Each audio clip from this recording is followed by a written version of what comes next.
Chief Okon sat in his golden bathtub. The water was warm. Rose petals floated around him. Soft music played in the background. His bathroom was bigger than most people's houses in Lagos. But Chief Okon was not happy. He looked at his face in the mirror. Dark circles sat under his eyes like black bags. His skin looked grey and tired. He was only 45 years old, but he looked 60. "Sir, your breakfast is ready," his housemaid called from outside. Chief Okon did not answer. He was too tired to speak. He had not slept properly in 3 years. 3 whole years of lying awake every night, watching the ceiling, counting numbers in his head until morning came. Chief Okon owned 12 houses. He had 27 cars. His bank account had more money than he could spend in 5 lifetimes. His company employed 5,000 people. Newspapers called him the king of Lagos business. But every night, sleep ran away from him like a thief. He got out of the bathtub and looked at the bottles of pills on his shelf. Sleeping pills from America, herbal medicine from China, special drops from Germany. Nothing worked.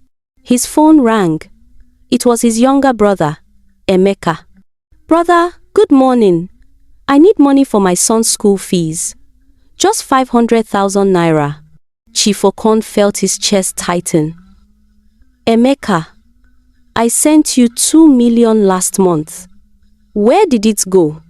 "Ah, brother, you know how things are. Life is hard. You are blessed, so you must share." Chief Okon caught the call. His hands shook with anger. Every day, someone called asking for money. His cousins, his old friends, people from his village, even people he barely knew. Nobody called to ask how he was doing. Nobody cared that he was dying inside. That evening, Chief Okon's driver took him to see another doctor. This one was different. Dr. Williams was a specialist from London. "Chief Okon, I have checked everything," Dr. Williams said, looking at papers on his desk. "Your heart is fine. Your blood pressure is normal. Your brain scan shows nothing wrong." "Then why can't I sleep?" Chief Okon's voice cracked. He felt like crying. Dr. Williams removed his glasses and looked at Chief Okon with kind eyes. "Sometimes the body is healthy, but the soul is sick. You need to find peace, not pills." Chief Okon left the hospital feeling worse than before. He told his driver to stop the car. "I want to walk," he said. "But sir, it's getting dark. This area is not safe." "I said I want to walk." The driver drove away, leaving Chief Okon alone on the street. He walked without knowing where he was going. His feet just moved. He found himself at Oshodi Market. The sun had set. Traders were packing up their goods. Children ran around playing. The smell of roasted plantain filled the air.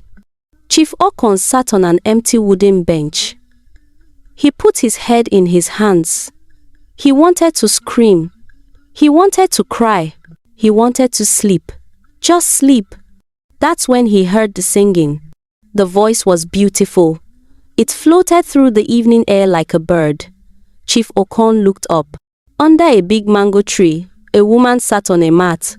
She was singing an old Igbo lullaby. Her clothes were torn and faded.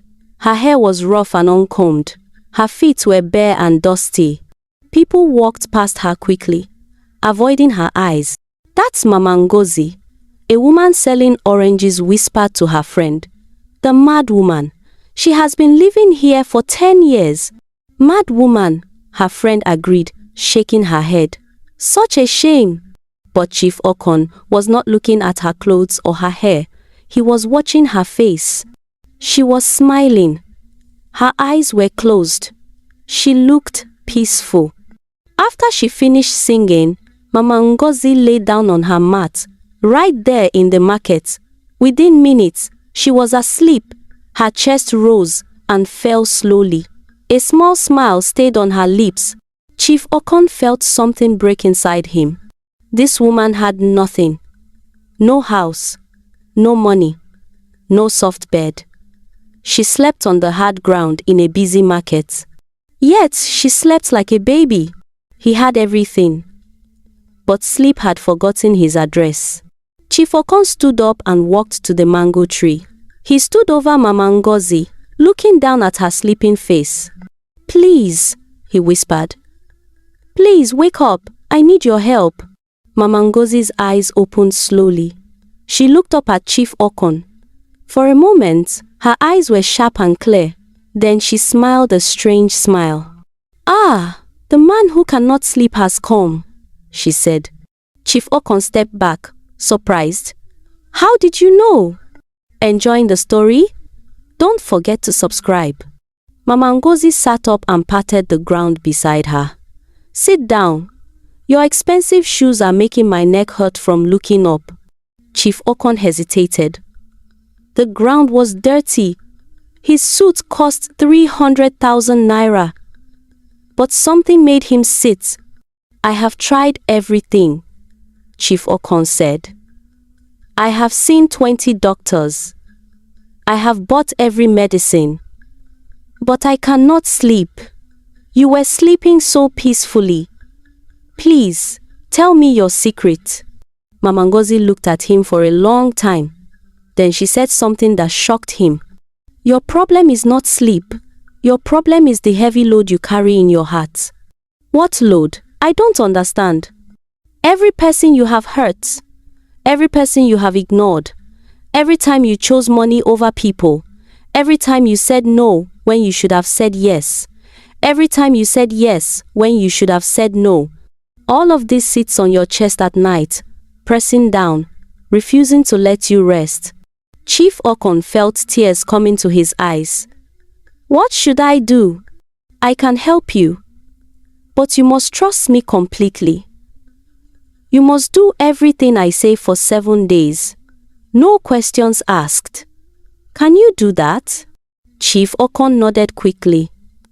"Yes, anything. I will do anything." Mama Ngozi smiled. "Good. Tomorrow morning, meet me here. Wear simple clothes. Come alone. Your real journey starts then." Day 1 started with shock. Chief Okon came to the market, wearing jeans and a simple shirt. Mama Ngozi was waiting. "Today, you will give away half of your money," she said. "What?" Chief Okon thought he heard wrong. "Not to your family. Not to people who call you asking. Give it to people who never asked you for anything. The street sweeper, the security guard at your office, the woman who sells pure water at the traffic light. Find them. Give them money that will change their lives." Chief Okon wanted to argue, but he had promised to obey. He spent the whole day finding people. The old man who had guarded his first office for 20 years got 10 million naira.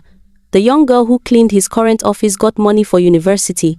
The woman with 3 children who sold oranges outside his gate got money to start a real shop. By evening, Chief Okon had given away billions. He felt strange. Not angry. Not sad. Just light. That night, he slept for 2 hours. It was not much, but it was something. Day 2 was harder. "Today, you will wash your gateman's feet," Mama Ngozi said. "What?" "But I'm his boss." "That is exactly why you must do it. Pride has built a wall around your heart. Today, you break that wall." Chief Okon went home. His gateman, Mr. James, had worked for him for 15 years. Chief Okon realized he had never asked James about his family. He did not even know if James had children. "Sir?" James was confused when Chief Okon brought a basin of water. "Please sit down," Chief Okon said quietly. As he washed James's feet, the old gateman began to cry. "Sir, nobody has ever done this for me. My own children don't respect me like this." Chief Okon learned that James had 4 children. One was sick. James had been using his salary to buy medicine, but it was not enough. That evening, Chief Okon paid for all of James's son's hospital bills. He slept for 4 hours that night. Day 3. Chief Okon ate garri with his housemaid in the boys' quarters. Day 4. He slept on a mat on the floor of his living room. Day 5 was the hardest. Today, you will call everyone you have hurt and say sorry, Mama Ngozi said. Chief Okon's hands shook as he made calls. His ex-wife who he had cheated on, his former business partner who he had betrayed, his cousin who he had embarrassed at a party, his old friend who he had abandoned when he became rich. Some people forgave him. Some cut the call. But Chief Okon kept calling, kept saying sorry. That night, he slept for 6 hours. Day 6, Mama Ngozi took him to an orphanage. Chief Okon played with children who had nothing but gave him so much joy. He laughed for the first time in years. On day 7, Mama Ngozi told him to sit quietly for 3 hours. Think about what truly makes you happy.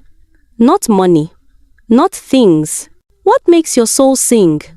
Chief Okon sat under the mango tree in the market. He watched people. He listened to children laugh. He saw the orange seller help an old woman carry her bag. He saw the pure water seller share her lunch with a hungry child.